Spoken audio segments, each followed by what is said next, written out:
Colaboró en la creación de la carrera de Artes Visuales del Centro Morelense de las Artes y ha sido tutor del Fondo Nacional de la Cultura de las Artes.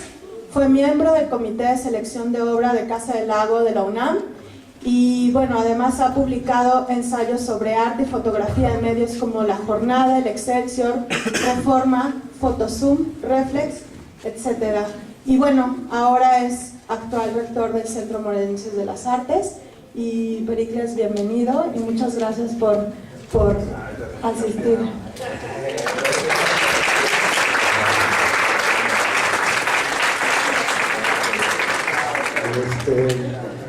Pues es un gusto estar aquí de regreso en la Facultad de Artes. He sido maestro aquí en el SEMA muchos años ya. Y yo me formé como músico en el Conservatorio Nacional de Música en la Ciudad de México. En la época que yo estudié, creo que no existían escuelas de fotografía. Probablemente estaba el taller de Lázaro Blanco en la Casa del Lago, en Chapultepec. Pero yo ese día tomaba conjuntos de cámara, entonces no podía asistir a esas clases. ¿Cómo me fui de la música a la fotografía? Pues es fortuito o es parte de mi formación, no lo sé. Mi abuelo materno llegó en un barco refugiado de España por la guerra civil, junto con mi mamá. Él era historiador de arte y mi abuela era cantante de ópera, entonces pues obviamente desde ahí ya viene, yo creo que esa influencia, ¿no? La música y lo visual. He trabajado alternamente como músico y como fotógrafo desde los 17 años y curiosamente fue a través de la música que realmente tuve conciencia por primera vez de una imagen fotográfica. Vivimos en un mundo visual.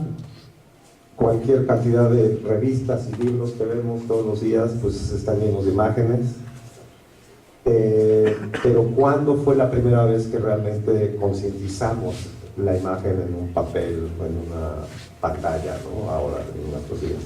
Para mí fue a través de la música. Era el Día de la Madre y tenía que regalarle algo a mi mamá, si no me pegaba. Entonces tenía yo 10 años y le fue a comprar un disco que le costó 12 pesos en esa época, de un grupo que llevaba un año tocando y que nadie, en México muy poca gente conocía todavía, se llamaban The Beatles, y yo no había oído nunca de ellos. Yo tenía 10 años y estaba entrenado como músico clásico.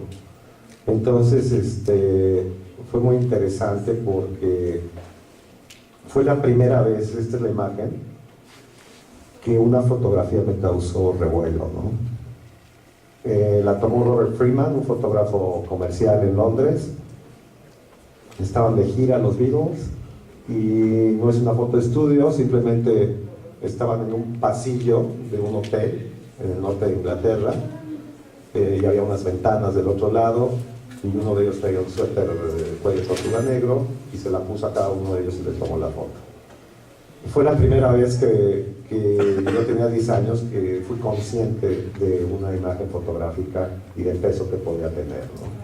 No conocía la música de estos 4 jóvenes, pero era muy enigmática la imagen para mí, ¿no? Además, para los estándares de los años 60, ellos tenían el pelo largo, ¿no? Y era todo un signo de rebeldía probablemente, ¿no? De ahí, pues, otros, y claro, pues nuestro mundo en esa época, los que son más o menos de mi edad, lo podrán atestiguar, nuestro mundo era en blanco y negro, ¿no? La televisión era en blanco y negro, no existían las computadoras, no existían los celulares, las únicas computadoras que había eran gigantescas, ¿verdad? La computadora personal también no se inventaba, y como todos los adolescentes, pues teníamos nuestros héroes, ¿no? Esta es una foto de Greta Garbo, una actriz que venía del cine mudo, actriz sueca, en un retrato de estudio hollywoodense, clásico de los años 40 y 50, que yo tenía colgado en alguna pared, ¿no? Por supuesto, el gran maestro Cartier-Bresson, con esta idea del momento decisivo que él menciona, que para mí es no nada más en la acción que está sucediendo en la imagen, sino en la manera en que él componía sus imágenes, ¿no? Y pues son algunas de las influencias, ¿no? Obviamente a través de otras imágenes de discos, como esta de von Karajan y la Filarmónica de Berlín,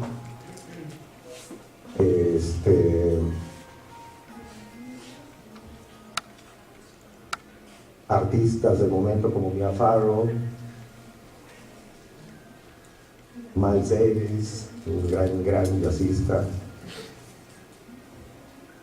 Simon y Garfunkel, este es de Richard Avedon, un gran fotógrafo, y por supuesto para mí uno de los retratos más interesantes que se ha hecho sobre un músico, de Igor Stravinsky, por Arnold Newman.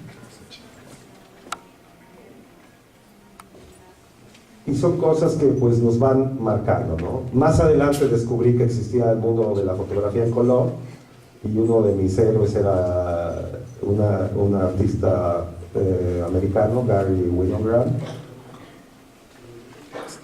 en un libro que se llama 1964, y por supuesto continuaba la idea de los álbumes que iba yo coleccionando, ¿no?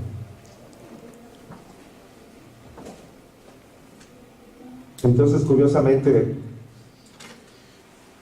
este es Glenn Gould, uno de los grandes pianistas y ejecutantes de música de Bach. Todo esto finalmente va a tener un efecto en la forma que yo fabrico mis propias imágenes, ¿no? Al no estudiar formalmente la imagen fotográfica, pues simplemente fue un proceso muy lento, obviamente, en una época donde no existía la imagen digital y donde no podíamos ver las imágenes que tomábamos. La rutina era tomar un rollo de 36 fotos, regresar corriendo al cuarto oscuro, revelar, hacer contactos y de ahí empezar a seleccionar lo que considerábamos que podía funcionar, ¿no? No teníamos esa inmediatez de la cámara digital que podemos voltear a ver ahora en la pantallita, ¿no? Hasta la fecha todavía trabajo así, no volteo a ver a la pantalla, la tengo cancelada la pantalla de mi cámara digital, y ya cuando llego a mi casa y descargo las imágenes, entonces empiezo a revisar lo que yo haya fotografiado, ¿no? A través de los años siempre he relacionado la música con lo visual, ¿no? Para mí no se puede separar, ¿no? Fui entrenado como músico, y aunque estudié música clásica, pero pues yo nací en los 50, entonces sería imposible no voltear a ver la música de los Beatles, de los Rolling Stones, de Janis Joplin, de Hendrix, de Pink Floyd, de Led Zeppelin, ¿no? De todos estos supergrupos rock que salieron en esa época y que también eran una parte fundamental de mi educación ranchera que yo llevaba, ¿no? Y lentamente empecé a relacionar mucho la música clásica, sobre todo el periodo barroco, a mi propio trabajo. En la música barroca existe algo que se llama contrapunto, en donde tenemos una melodía y por debajo de esa melodía vamos tejiendo otras melodías. Y mi trabajo creo que tiene esa parte del trabajo visual de tener varias lecturas de la misma imagen, ¿no? Varias lecturas que yo mismo estoy viendo en esa imagen y creando una especie de contrapunto en ese contexto, ¿no? Les voy a presentar unas imágenes de un proyecto que hice hace muchos años, de una cárcel en la ciudad de Cuernavaca. Estas fotos fueron tomadas aproximadamente, yo creo que debe haber sido en el año 2002, cuando desalojaron la cárcel que estaba en Atlacomulco. Y en algún momento me enteré de la noticia que iban a desalojar este lugar. Y fue realmente algo raro porque estaba viendo en el radio que los iban a poner en un patio a todos los prisioneros a medianoche, desnudos, les daban un short y una camiseta, los fumigaban y los subían a unos camiones para llevárselos a Tlacholaya, que creo que fue como se realizó esto. ¿Por qué hicieron eso? Pues primero para limpiarlos, para que no llegaran con plagas, piojos, chinches, lo que fuera, al nuevo penal, y para que no llevaran armas o drogas. Cuando me entero de eso al día siguiente, y no sé por qué, eso sí sinceramente no entiendo qué fue lo que me motivó, me imaginaba la cárcel vacía, decía que debe ser una locura entrar a una cárcel vacía. Y junto a la cárcel había un ministerio público y decidí preguntar ahí porque vi que había gente y estaban vaciando todo. Y me dijeron, no, pues nosotros somos ministerio público, tienen que preguntar ahí en la cárcel, ¿no? Y toqué la puerta así literalmente, me abrió un guardia y me dijo que no podía entrar, que tenía que sacar permisos y bla, bla, bla. Finalmente logré conseguir el permiso que necesitaba y trabajé un año constante en este proyecto, iba todos los días. Primero no tomaba fotos, simplemente iba a ver el lugar, porque era muy impresionante, tiene una energía muy rara, una cárcel, y unos olores espantosos, y cualquier cantidad de bichos que no me imaginaba que existían. Sería un festín para Darwin estar ahí. Y simplemente estaba revisando cada una de los edificios, todas las celdas, visité cada una de las celdas, la enfermería, la biblioteca, todos los puestos de comida que había en los patios. Había dos muros gigantescos, como una distancia de más de 8 metros entre muro y muro, que medía más de 12 metros, y era tierra de todo eso, pero estaba sembrado con marihuana. Entonces le pregunté al policía que por qué había tanta marihuana alrededor. Dice, pues quién sabe, a lo mejor avientan churritos y lleva una semilla y ahí van creciendo solitas las plantas. Ya ve cómo es Cuernavaca de generoso, ¿no? La naturaleza. Pues, de seguro, claro. Y netamente empecé a construir un portafolio con la idea de mostrarme a mí mismo este sitio tan raro donde la gente está enjaulada por diferentes motivos o por ningún motivo, y tratar a través de las mismas imágenes, como si fueran un borrador, tratar de entender a mí mismo qué era lo que yo estaba viendo y qué era lo que estaba experimentando, ¿no? Casi al final del proyecto, del año, porque tenía un permiso nada más limitado, y ya iban a empezar a demoler la cárcel, se me ocurrió que nunca había tomado fotos a color de ese lugar. Tenía más de 1000 fotos ya impresas del proyecto durante todo ese año. Y simplemente llevaba una cámara de formato mediano, con la cual podía tomar 12 fotos por rollo, llevaba 2 rollos nada más, o sea, 24 fotos. Y pues, no sé, me debe haber tardado 1 hora en tomar todas estas fotos, ¿no? Después Gustavo Pérez Monzón, que era el director de artes visuales en el SEMA, y era mi jefe en ese tiempo, me dijo, oye, pues vamos a ver las fotos del proyecto de la cárcel, igual las montamos aquí en la galería. Y le llevé pues, una caja enorme con impresiones en 8x10, de todo el trabajo en blanco y negro, y al fondo venían los 2 contactos de estas imágenes. Y Gustavo me dijo, pues está muy bien todo lo de blanco y negro, pero es muy documental, ¿no? Y digo, no está mal, es un documento interesante y se va a volver un documento histórico finalmente, porque son las últimas fotos que va a haber de esta cárcel. Dice, pero ¿por qué no amplías estas? Y me enseñó estas imágenes. Entonces yo realmente no había puesto mucha atención, ¿no? Porque pues, siempre había trabajado en blanco y negro. Llevaba muchos años haciendo foto en blanco y negro. Y como no sé revelar ni imprimir en color, pues lo tuve que mandar a hacer a un laboratorio ahí cerca de la escuela. Está Foto al Recuerdo, o Biorsa, no me acuerdo de las manos. Y cuando vimos estas imágenes me dijo, a ver, amplíamelas a 1 metro, ¿no? Y fue cuando empecé realmente a ver el valor que tenía el trabajo y preocuparnos para mí, ¿no?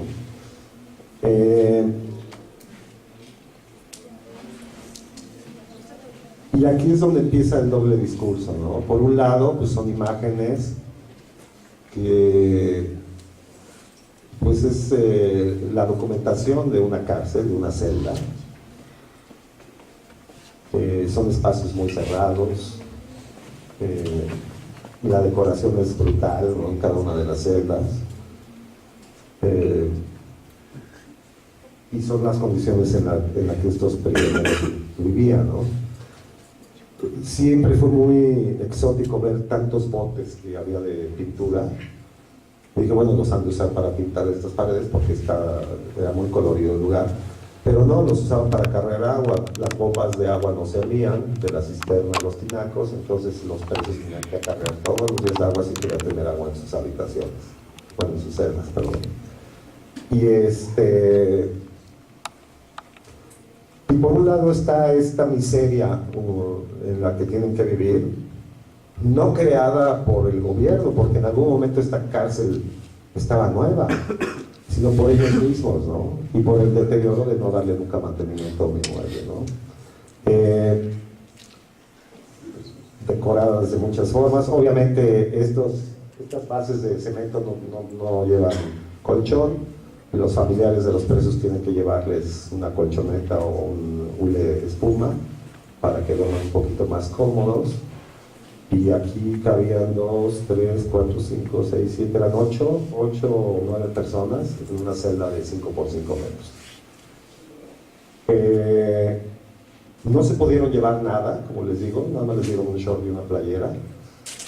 Y había cualquier cantidad de evidencia, ¿no? Cartas nunca enviadas, cartas probablemente nunca leídas porque muchos estaban en sobres cerrados todavía, dirigidas a los presos, fichas policíacas por todos lados tiradas, la enfermería con algunos medicamentos, sangre por todos lados, 2 celdas que estaban en un sótano, que eran celdas de castigo. Ahí sí nunca me dejaron pasar, yo quería tomar fotos ahí y ahí sí me lo prohibieron. Y ese es uno de los propósitos, enseñar a la gente cómo vivían estos prisioneros, algunos merecidamente, muchos estaban ahí y no sabían ni siquiera por qué. Algunos era porque los agarraron fumando un churro en la calle y pues es más excesivo eso, ¿no? Que tengan que terminar en un lugar así. Finalmente este proyecto entró a una bienal de fotografía, obtuvo una mención horrorífica y Zona Cero, Pedro Meyer me lo pidió para su sitio de Zona Cero, y cuando cumplió 10 años Zona Cero, se hizo un gran evento en el Centro Nacional de las Artes y se expusieron las 22 imágenes ahí. Ya en el SEMA ya se habían expuesto 10 imágenes nada más, porque son de formato muy grande, y después se fue a una gira por toda la República y culminó en el Museo de Arte Moderno en una exposición que se llamaba 100 años de protesta, en donde escogieron a diferentes artistas por su posición política, ¿no? Y por un lado es esta parte sórdida de lo que es una cárcel, pero que también se desmiente con ideas como esta, ¿no? De tratar de estetizar algo que es tan terrible como una celda, ¿no? Primero por los prisioneros, que ellos decoran sus espacios, Y segundo, por la mirada de quien esté haciendo la imagen fotográfica, ¿no?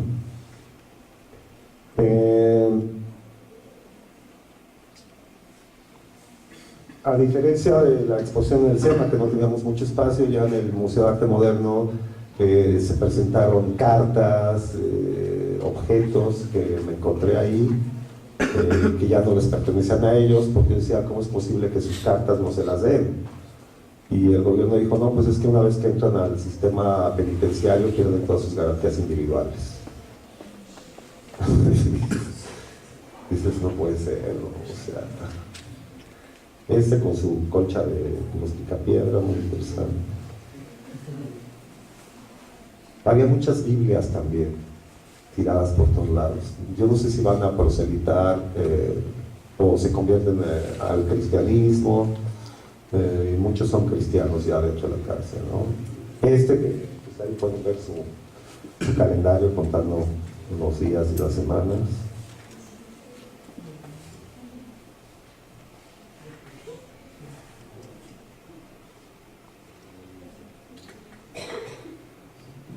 Esto era en la cocina. Ahí estaba infestado de ratas y de tlacuaches y de cualquier cantidad de animales porque dejaron costales y costales de cornflakes y de arroz y de frijol ahí tirados. Entonces pues fue el banquete, ¿no? Y se encontraba uno de repente mensajes como esos, ¿no? Está en peligro el futuro de la humanidad, te amo o te ama, algo así. El arbolito de la vida, ¿no?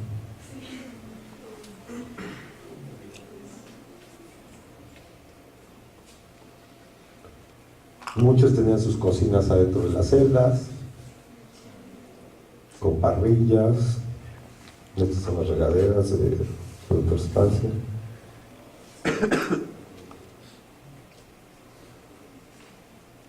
Había otra ala que era muy nueva, pero esta era para los demás jerarquía dentro de la cárcel, gente que tiene dinero, en donde tenían antenas satelitales, VHS,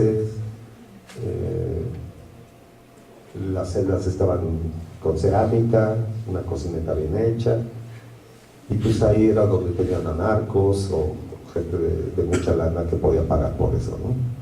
Porque obviamente todo esto, estar en la cárcel cuesta mucho dinero. Y ese es el nombre del portafolio y de la exposición, porque fue lo que me encontré, ¿no?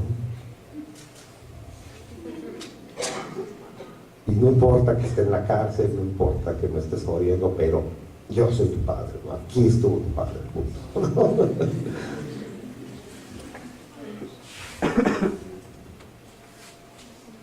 También la Santa Muerte aparece por todos lados en la cárcel.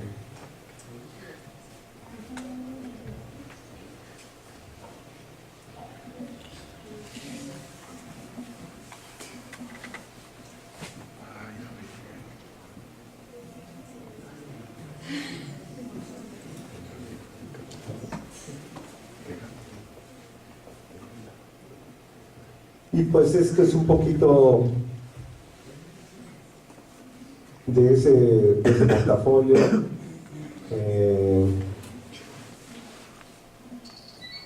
He hecho muchos otros portafolios. A mí siempre me ha gustado por lo irónico de haber sido un portafolio que hice probablemente en 1 hora de trabajo, pero con 1000 fotos por detrás de ejercicios o de ir preparando visualmente a mí mismo, ¿no? Probablemente fue un entrenamiento al final de cuentas. Tengo otros portafolios, no sé si les interesa ver o ¿sí? Este es de retratos, falta mucha gente todavía.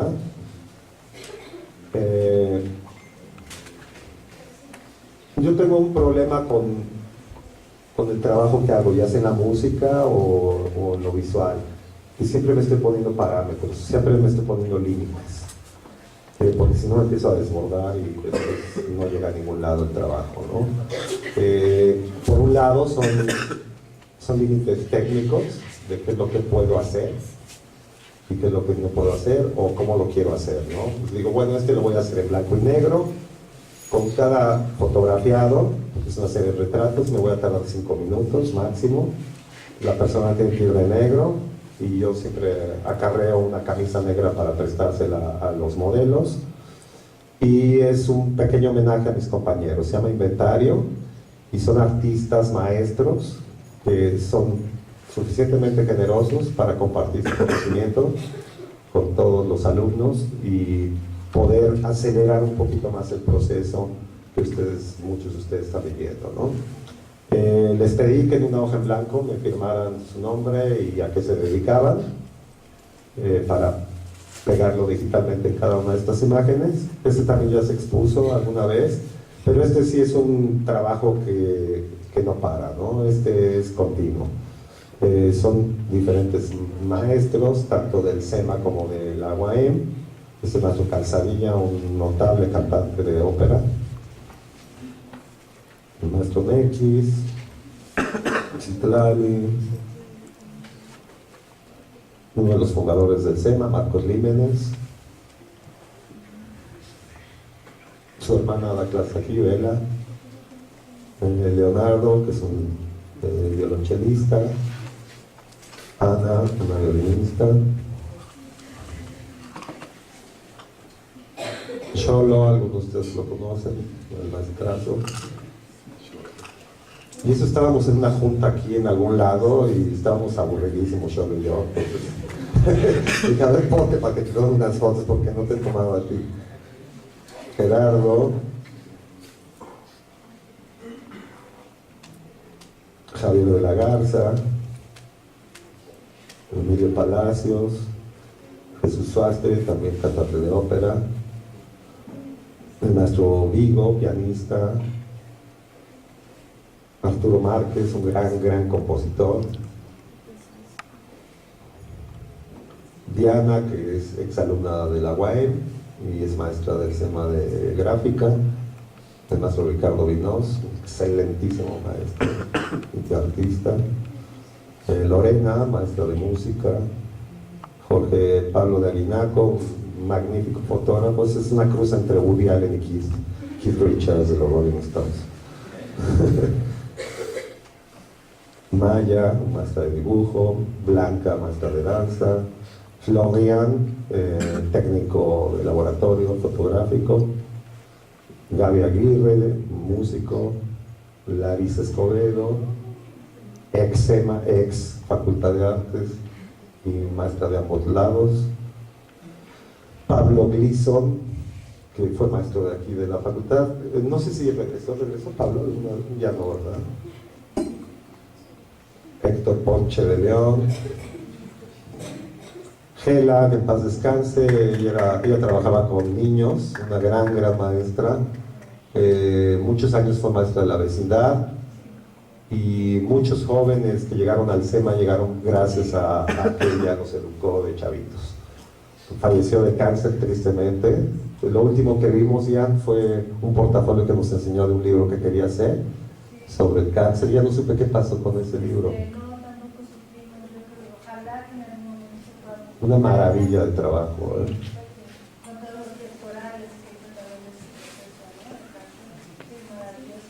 Sí. Lástima, ya no me pudo nunca firmar esa foto. Este es un poeta y loco que se llama Juan Claudio, Enrique de Torres Aguadón. Esos son mis cuates, entonces. La maestra Estela Vázquez, una gran teórica. Isabel, que era bailarina y estaba en la compañía de danza de la escuela. Alejandro Romero, un excelente escultor. La maestra Verónica, que dirige La Vecindad y es una gran música también, el maestro Eric Gervais. Rosario García Crespo, artista visual. Jorge Salor, también artista visual. Ismael, que es la voz de UFM Alterna del coleccionista y que fue maestro del SEMA y pianista. Adrián Bodek, fotógrafo. El maestro Ibarra es un maestro evidente de piano, un magnífico músico. Y curiosamente en el retrato, esta es la parte más interesante, en algún lado había yo leído que siempre es una complicidad entre el retratado y el que retrata.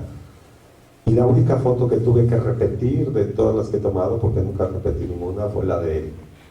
Porque le dije, oye, Ibarra, ¿te puedo volver a tomar la foto? Es que no me salió. Dice, pues yo creo que el ciego era yo, no tú.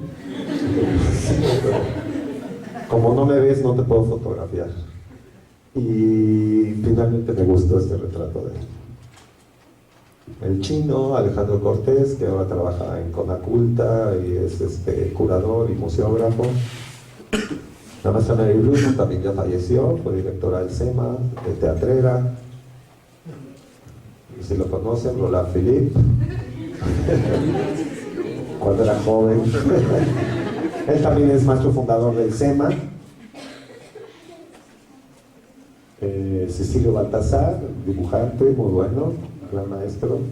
Ale de la Puente, videoasta, y no sé qué dice ahí, Aikido mental. Grace Quintanilla, El Reo, es que son sus iniciales. Ricardo Espinosa, O. Ese es El Reo. Iván Garbea, siempre sufriendo, premio del Sistema Nacional de Creadores, un gran artista gráfico y escultor. El maestro Huáscar Taborga, él es acuarelista. Esther Venegas, escritora. El maestro Alejo, que pues, fue fundador del IRBAC, la primera escuela de arte estuvo en Cuernavaca. La maestra Uli Solner, escultora, que por cierto creo que mañana tiene una exposición en el MUSIC. Francisco Valverde, que se volvió político y era el Richard Gere de los pobres en el SEMA. La maestra Magali. Gustavo Pérez Monzón, un excelente artista cubano, director del SEMA, fundador del SEMA también. La maestra Menuita, Norma Elena Redondo, una excelente bailarina de flamenco y gran maestra. Víctor, también un gran grabador y escultor. El maestro Edgar, escultor, también fundador del SEMA. Rodrigo Moya, magnífico fotógrafo de los años 50, 60, que después misteriosamente dejó de hacer fotografía, ¿no? Kenia Cano, artista visual, escritora. Miguel Ángel Madrigal, escultor, ex SEMA, ex UAM también. El doctor Manuel Abaniegos, un gran filósofo del arte, también fundador del SEMA. Leo Requejo, músico. Pepe García, teatrero. Damiana, violinista. Bela Límenes, la de conocer a algunos de ustedes, maestra de fotografía. Vincenzo, italiano, maestro de música. Carlos Campillo, fundador de la Escuela de Música del SEMA. Diana, también bailarina. Elías Aquique, dice domador de píxeles. Y Andy Aranzu, fotógrafo, viajero. Gilberto Che, que también da clases aquí. Y un amigo de hace 40 años probablemente, ¿no? Liliana, mercenario, pintora. Mi selfie, antes de que se llamaran selfies. El maestro Luis Lombardo, paz descanse también, un fundador del SEMA y un excelentísimo artista grabador. Julio Amador y la maestra Sarina Álvarez. Y ya. Este es, pues, básicamente es un documento histórico para mí, ¿no?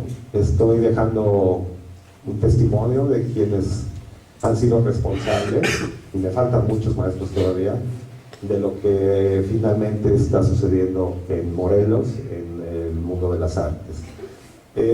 Ustedes son muy jóvenes, probablemente son de por ahí del año 2000 en adelante o de finales del siglo XX en adelante, pero los que tenemos muchos años viviendo en Cuernavaca, no teníamos dónde exponer que no fuera el Jardín Borda y el Cuauhnáhuac. Bueno, y la galería de aquí de la UAM, que se llamaba Marta León de Frías, estaba en un sótano. Fuera de eso no había otros lugares donde exponer en Cuernavaca. Yo recuerdo hace casi 30 años, Tres Marías, no me acuerdo sus apellidos, abrieron una galería que se llamaba Centro Cultural Artístico o algo así, que estaba a un lado del Cuauhnáhuac, y era una casona que ellas habían rentado y fue uno de los primeros espacios que la gente joven tenía en Cuernavaca para exponer. Después el Café Arte, por supuesto, el Café Ona, que ahora se convirtió en el Manojo, la Casa Azul, las Sandías, o sea, siempre eran cafecitos y cafecitos y cafecitos. Probablemente después de este centro de las Tres Marías, otro espacio importante fue No hay tal lugar, que hizo el maestro Ricardo Vinós, en donde protestamos por las bienales y armábamos escándalo de todos nosotros, ¿no? Después llegó la Galería del SEMA y finalmente la nueva galería de aquí de la Torre y ahora la Galería de la Facultad de Artes. Pero pues tenemos otros espacios, la Casa de las Ciencias siempre fueron muy amables, que ahora es el Museo de Arte Indígena Contemporáneo. Y sí se ha notado ya pues, que la Facultad de Artes, que tiene 16 años ya, el SEMA tiene 20, y se ha notado ya finalmente ese trabajo de tantos años, de tantos maestros, de lo que está sucediendo en nuestro estado, ¿no? Lugares nuevos como 7 y 8 de Carlos Kubli o el Submarino Morado, la presidencia, que aquí está su presidente precisamente, y creo que hay más oferta de espacios para los jóvenes que quieren hacer arte. Entonces este proyecto de retratos es un proyecto muy simple, es un homenaje a mis compañeros, me faltan muchos de ustedes, por cierto, esperemos que algún día Alberto podamos hacerlo ya. Y bueno, no sé si tengan dudas, comentarios, quieran ver más cosas o ya no.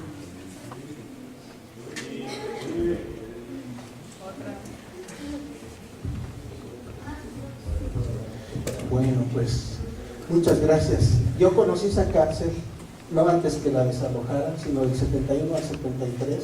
Fui profesor allá adentro todos los domingos de 8 a 10 de la mañana y enseñaba yoga. Tan Moxie no es la primera que dio clases en un penal, fui yo, y me llamo Eduardo Bello, ¿sí? Porque yo no me ando haciendo publicidad ni nada, pero yo fui el primero que trabajó en la capilla. Los presos cuando están encerrados son unos animales de pensamiento y de reflexión. Reflexionan más que los filósofos y ese ha sido el lugar en donde me han hecho las preguntas más difíciles de mi vida. No aquí afuera, no los alumnos de filosofía, de artes, no. Los presos que están ahí nada más pensando y metiéndole cabeza a las cosas son los que hacen de veras las preguntas más difíciles. Yo me bañaba en esos baños como los que tú retrataste y en esas regaderas, porque el sistema es media hora de ejercicio fuerte y luego baño y luego asana, ¿no? O sea, posturas de yoga, ¿no? Entonces, yo sí puedo dar testimonio de ese hacinamiento, ¿no? Y de que incluso muchos no tenían ni siquiera en dónde dormir. Ponían unos lazos y una especie de colchas o cobijas y ahí en el suelo, ¿no? O con cualquier colchonetita, allí dormían. Y eso era más o menos como el 30% de los presos. Se vuelven muy dogmáticos y muy creyentes y por eso encontró él tantas Biblias, ¿sí? Y como nuestras clases eran en la mera capilla, y en ese momento era obispo don Sergio Méndez Arceo, los demás edad me están entendiendo, ¿no? Protestaron unos presos que como en mi lugar sagrado, ahí nos estábamos contorsionando y quién sabe qué tanto.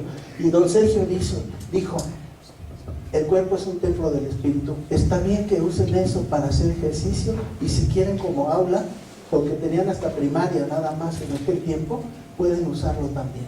Entonces yo doy mi testimonio. Yo sí conocí eso antes, solo unas horas durante el domingo, ¿no? ¿Por qué daba yo clases ahí? No es que yo estuve encerrado y yo soy delincuente y me procesaron y me condenaron, no. Daba yo clases porque curiosamente mi papá era el juez penal.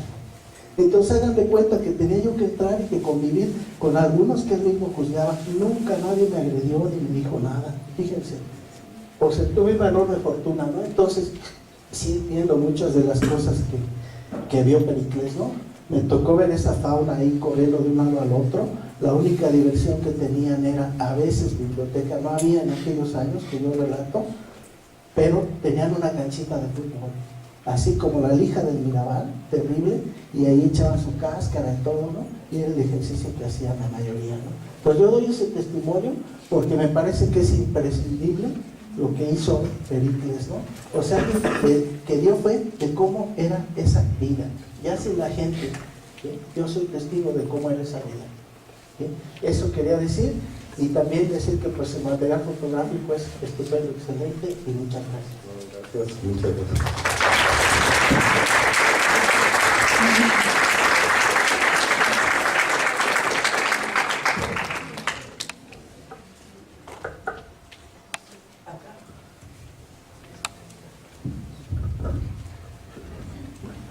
Hola, buenas tardes. Soy Marisela Lule y me da mucho gusto poder estar aquí y tengo algunas preguntas.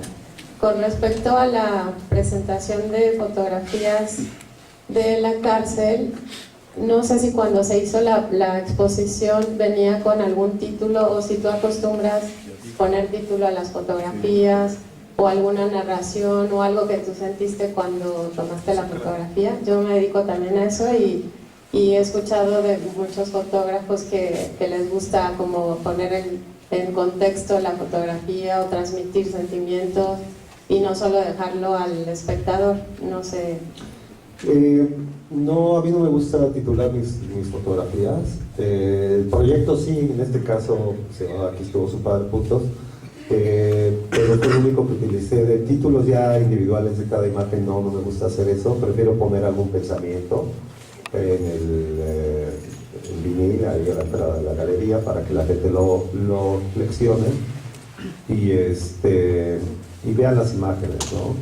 Yo siento que a veces los títulos distraen mucho o guían de una manera muy mañosa a la gente a algo, ¿no? En el mundo de lo visual, el uso de títulos creo que es muy reciente. Yo no creo que en ningún periodo ningún artista se molestaba siquiera por ponerle títulos a sus obras, porque sí siento que es un poco conducente a una lectura que a fuerza se quiere dar. Por ejemplo, hace muchos años en un proyecto que gané una beca también de retratar pacientes con SIDA en el estado de Morelos, estuve un año con ellos trabajando con una ONG, desde un bebecito de meses hasta un señor de más de 60 años, y para esa exposición lo único que hice fue poner pequeños fragmentos de poemas. Sobre todo una amiga muy querida que falleció el año pasado, Isabel Fraile, una gran poeta mexicana, pero no me gusta realmente meter Gracias. Y otra cosa, ¿por qué en los retratos o cómo decides hacer el encuadre? Porque veía algunos retratos con como mitad de la cara o del tronco para arriba o no parte de la cabeza, y decías que era como una alianza, ¿no?, con la persona con la que fotografías. No sé si es porque ellos su ángulo les gusta más o... No les preguntaba nada, ya que hay varios que les he tomado fotos. No, simplemente les decía, oye, necesito tomarte tu foto para este proyecto, aquí está la camisa, póntela por favor, y pues ponte ahí, y pues, estábamos platicando y tomando fotos nada más. Me dabas siempre más o menos 5 minutos, ¿no?, de vida para hacer, porque ya después se empieza a volver increíblemente repetitivo, y porque casi siempre los agarraba entre clases, ¿no?, como a Philip, ¿no? Estábamos en la Facultad de Humanidades, todavía no teníamos este edificio, y había un patio que era un terregal nada más, y había una pared blanca ahí, y dije, aquí, órale, ¿no? Pero estamos platicando, estamos hablando de la chamba o de otras cosas, ¿no? No les guío nada, ¿no? Entonces eso recomendarías para retrato, como que sea más amigable, más Pues es que si no espontáneo. tienes el contacto con la persona que estás fotografiando, es bien difícil hacer un retrato a alguien, ¿eh? Yo no entiendo todavía mucho retratos que la gente toma en la calle, sobre todo de indigentes y de indígenas, que van y les roban la imagen así blatantemente, sin ni siquiera acercarse y platicar y saber a qué se dedican o cómo les va en la vida, ¿no? Para mí la fotografía es algo muy social, ¿no? Digo, este tipo de fotografía. Ok, perfecto, gracias. Bueno, yo me llamo Osvaldo. Hola, ¿Así? ¿Me escuchó? sí. No, güey. No, está cotorreando.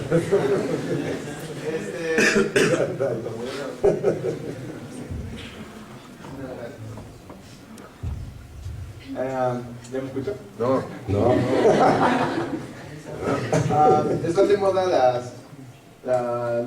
las sesiones fotográficas. Últimamente he visto demasiadas, pero todas las he visto vacías. Ninguna me dice nada más que algunas.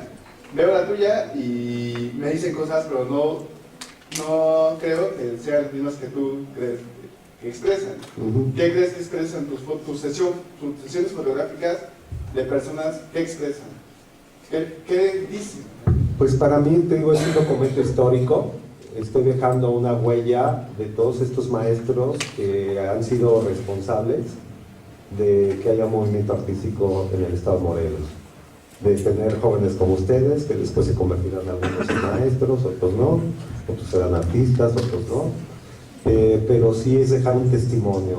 Es increíble que después de tantos años de la facultad y del SEMA y de tanto artista que vive en Morelos, tengamos tan poco archivo de quiénes fueron responsables de la educación pues de todos los jóvenes que hemos ido educando o deseducando, no sé. Entonces, para mí no es tanto una reacción de ver la foto de Ian o de Norma o de Gustavo y decir, ay, qué lindos, no.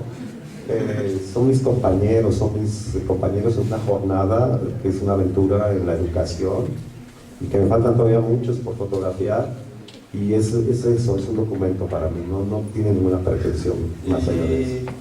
¿Crees que todas las fotos de una persona, o sea, si yo agarro y le pongo a otra persona, tiene que decir a fuerza algo? No creo. Es que ese es el problema en las artes. A veces siento que hay demasiado pensamiento atrás de... yo no sé, el tema de la reflexión sobre el arte es bien importante, pero yo no creo que sea tampoco tan necesario a veces, ¿no? Lo estoy viendo desde el punto de vista como creador, ¿no?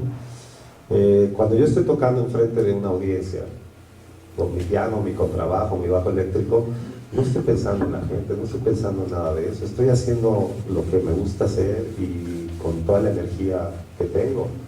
Y lo mismo es con la imagen fotográfica, no lo estoy pensando. Por eso les conté la anécdota de cómo tomé las fotos de la cárcel. Es una serie que resultó que ahora, gustó mucho en su momento y se hizo célebre en su momento. Y yo sinceramente siempre me cuestionaba por qué, porque tenía 1000 fotos en blanco y negro que estaban padrísimas, ¿no? Y un amigo me dijo que escogieran las 24 a color, que eran las buenas, ¿no? Sí me gustan, por supuesto, pero las hice en una hora, no reflexioné nada más las tomé, es un instinto. Es como cuando estás improvisando en un instrumento, no estás pensando en qué nota sigue, nada más lo estás haciendo, te lleva el instinto. No. Muchas gracias. No, Está. Sí.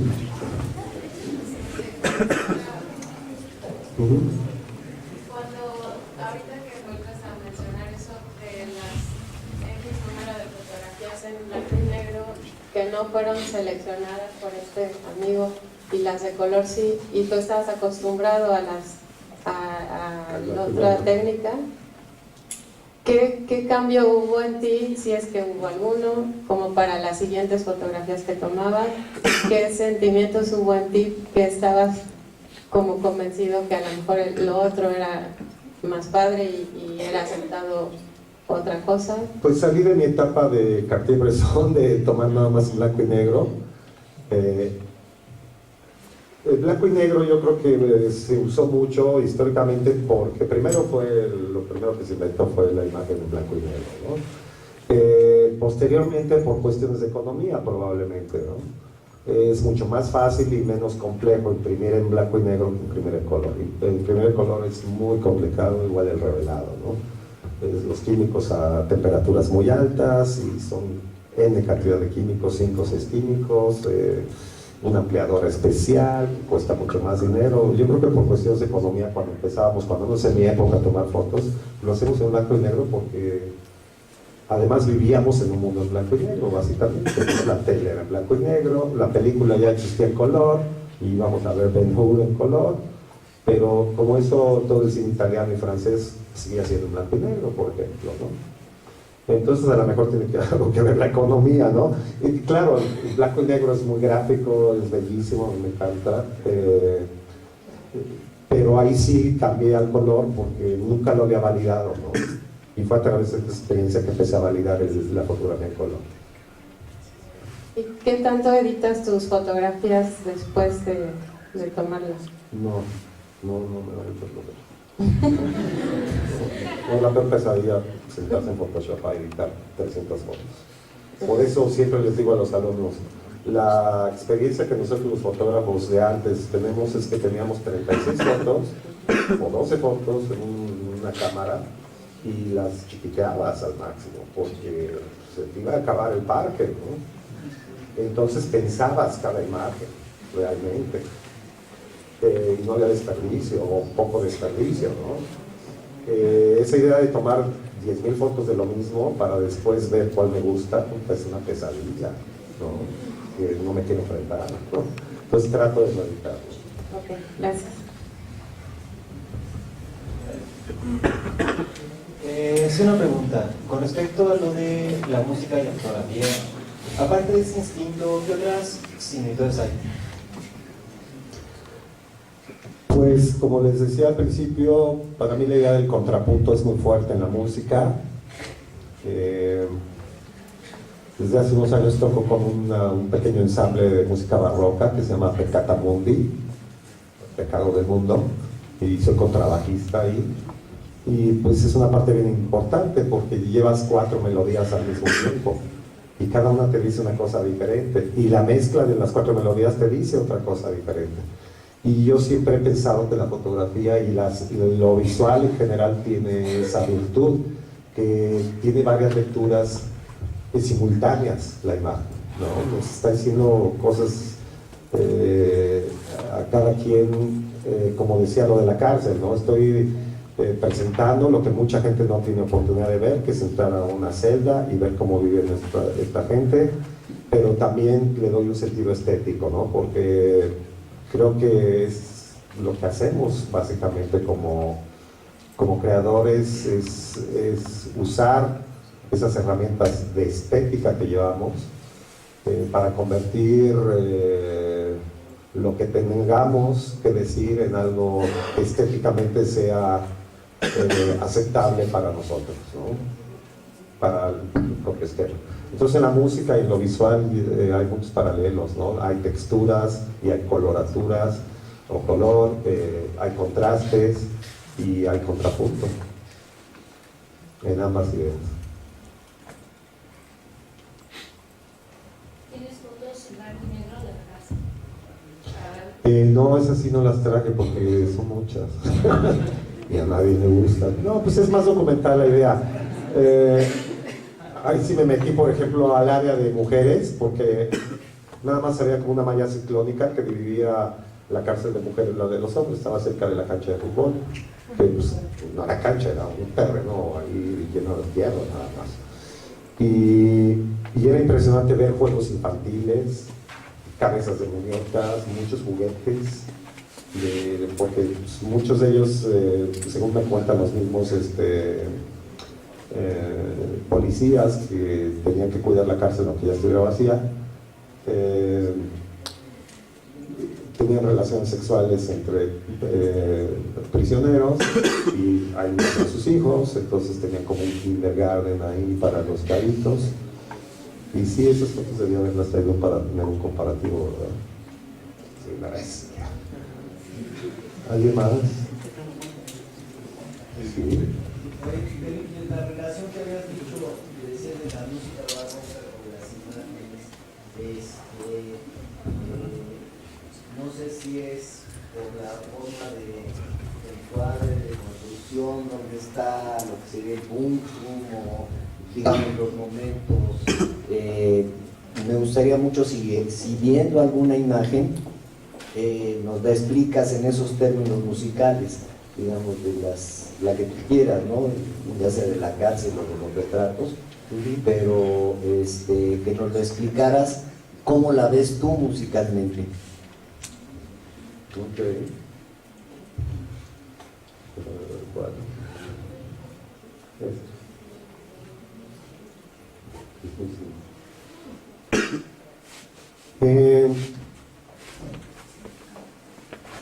Pues aquí básicamente son dos temas, ¿no? Musicales para mí. Sí. Uno es una melodía que para mí está representada por el plato y por esa tapa que se ve a un lado que está desfasada de alguien que pintó algo y después la movió tantito. Y me crea un diálogo ahí diagonal muy bonito y es para mí el punto inicial, ¿no? Es donde empieza la melodía. Y su contra, que además tiene que ver con la tonalidad que tenemos aquí entre azules y un poquito de amarillos por ahí y el verde azul que hay arriba, o yo lo veo verde, los demás lo verán azul, yo creo. Me da un contraste bien interesante entre el azul y el verde, ¿no? Ahí, por ejemplo, la música se mueve gracias a contrastes, ¿no? No tanto, mucha gente piensa que es por la música, tiene ese sentido de avance por el ritmo que lleva, y en realidad no es así, es por las progresiones armónicas que se pueden manejar dentro de la música, ¿no? Entonces, es una imagen muy quieta. A mí me remite mucho a la música de Erik Satie, compositor y pianista de finales del 19 y principios del 20, francés, que tiene una música bien simple, ¿no? En donde ves una melodía tan sencillita, ¿no? Y siempre rodeado de una atmósfera muy amable, ¿no? Así es como yo veo esta imagen, ¿no? Como de una gran amabilidad, aparte del mensaje, ¿no? En la escritura. Y pues siempre el contraste de la luz hacia la oscuridad, que aquí es mínimo, ¿no? Muchas gracias. Si queda Sí. claro. La otra pregunta vinculada a esta. ¿Nunca has musicalizado tus fotografías? No. Pienso en imágenes cuando estoy tocando, por ejemplo. Pero ya que están las imágenes, Es digamos, bien raro, por ejemplo, un audiovisual donde pasan las imágenes, fíjate, que tienen esa- carpetas donde ya están armadas secuencias y donde sería muy interesante pues ir escuchando cómo suena. He colaborado, por ejemplo, hay una maestra, la maestra Marcela Hersch, que alguna vez presentó un recital en el Teatro Campo y me dijo, pues vamos a hacer algo de imagen y música, ¿no? Es bien aterrador pararse frente a un público cuando uno entra solo, como pianista, por ejemplo, ¿no? Yo me acuerdo que en el conservatorio nos mandaban a centros culturales que tenía el Seguro Social en el Distrito Federal, donde eran como centros deportivos, pero había también actividades culturales. Y nos mandaban a tocar ahí para que nos entrenáramos. Y siempre fue una pesadilla para mí, espantosa, caminar por la puertita esa del escenario, con el piano ahí y enfrentarme a la gente, yo solito, ¿no? Es un nervio brutal, ¿no? Que no es lo mismo cuando ya sales con una orquesta, te sientes más cobijado, ¿no? Dices, bueno, ya se la cago, no, no se va a notar tanto, ¿no? Pero tú solito es horrible esa sensación. Y entonces le musicalicé a Marcela, me dio el repertorio, lo estuve escuchando y empecé a escoger imágenes de mis portafolios que consideré que podrían funcionar. Fue la única vez que lo he hecho, pero no era en función mía, sino sirviéndole a alguien más, ¿no? Pero sí sería un buen experimento, a lo mejor. Podría ser, sí. Pero siempre que estoy tocando, por ejemplo, siempre tengo imágenes en la cabeza, ¿no? Y curioso, el que más del barroco, cuando hago música barroca, que me gusta mucho, es Joel Peter Wilkie. el fotógrafo, no sé si han visto obra de George Peter Whitney, fotógrafo que trabaja con cadáveres y con increíblemente voladísima su obra, ¿no? Y no sé por qué me remite a Bach todo el tiempo, ¿no? Por decir algo, ¿no? En cambio, Robert Mapplethorpe es tan elegante que es Mozart, ¿no? Y Winograd es tan estridente que es Stravinsky, ¿no? Sí, como que ya hay algo ahí que pues así me tocó vivir, yo creo, en el tema de la música y lo visual, ¿no? No, gracias.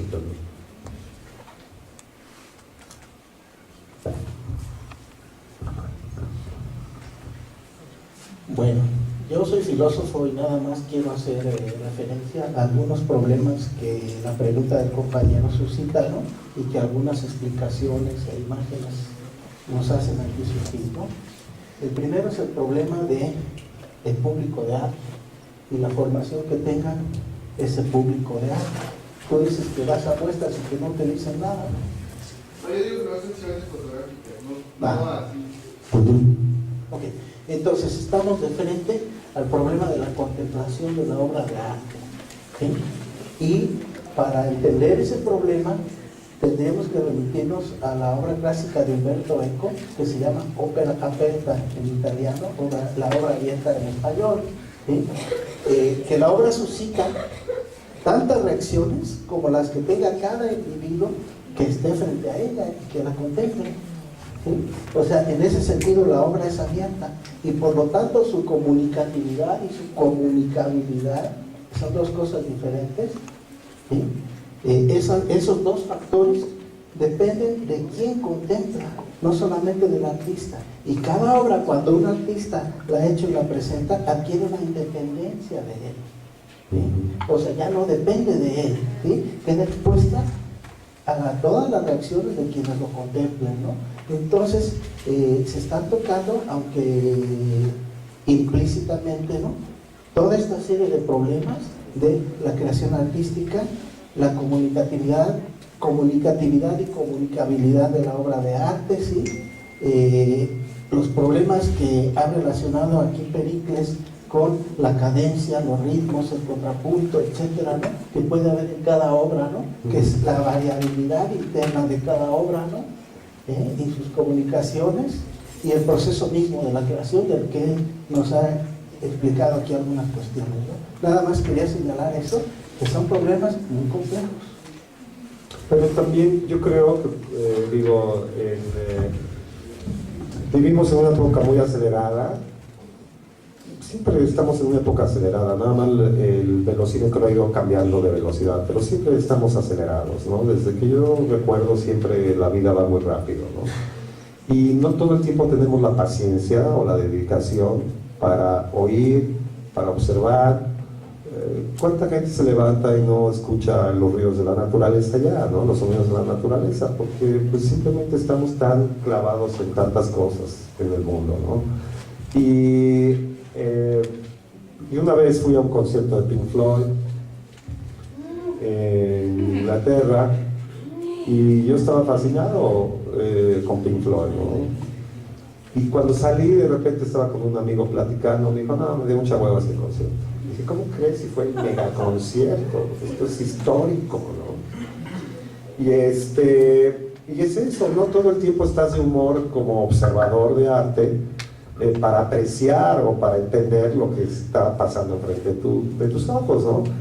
Yo tenía 14 años cuando vino a México The Doors, la única vez que vino a México, y se presentó en un lugar que era de unos hermanos músicos que se llaman los hermanos Castro, en el Forum, en Insurgente Sur.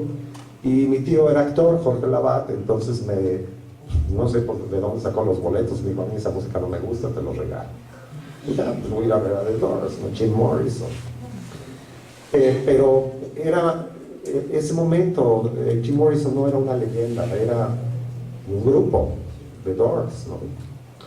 Y los fui a ver y me dio mucha pereza, porque Jim Morrison estaba bien pacheco y se la pasó declamando sus poesías que nadie entendía, y fue un desorden, llegó la policía, se lo llevó porque empezó a aventar bolsitas como de té que eran de mota. Muy bien diseñado porque imagínense la bolsita de té, la enrolla uno y le prende fuego. Es un churro automático. Que no conocíamos tecnología americana al final de cuentas. Pero claro, llegó a oídos de la policía y hubo una redada y todos a la calle y terminamos en una delegación. De entrada me dijeron, ¿qué hace un niño de 14 años aquí adentro de un bar, de un antro? ¿No? Entonces a mí me dejaron ir, ¿no? Fue la peor experiencia de haber ido a un concierto, ya de Doors, o sea, a Jim Morrison en persona, ¿no? Pero pues no sentí nada porque me di mucha flojera lo que vi, ¿no? Yo esperaba ver lo que oía en los discos, ¿no? Entonces esa percepción nos pasa a todos, ¿no? Puedes ir a una galería, a una exposición y ese día no estás de humor y te paras frente a la obra y no te dice absolutamente nada, ¿no? Entonces la percepción de arte. Pues al final de cuentas es esa ecuación entre el que fabrica el arte y el que lo disfruta o el que lo ve nada más, ¿no? Y no necesariamente todo es disfrutable, ¿no? Vas a ver una película y dices, puta, mejor ya me voy, ¿no? Nada más me acabo las palomitas y me salgo, ¿no? O no te sales porque ya te da codera, porque ya pagaste 80 pesos para entrar al cine, es bueno, ya me tengo que soplar la película, ¿no? Pero no siempre estamos de humor, no quiere decir que la obra sea mala, simplemente tú no estás en el porque hemos perdido esos rituales. Yo creo que el ser humano siempre ha sido de rituales. Y de la misma manera que cuando ustedes se gradúen van a pegar el brinco o se van a poner una toga y un reto, yo no sé cuál sea su preferencia, pero la vida está llena de rituales, queramos o no, por más radicales que seamos, hay hasta un ritual para ser radical, ¿no? Y a veces no lo seguimos, y para ir a ver obra, para presentarte en un espacio, a disfrutar de algo, tienes que ir preparándote, ¿no? Tienes que ir mentalizándote de lo que vas a hacer, vas a ver un documental, una película, te tienes que mentalizar. Yo creo que es parte importante del proceso.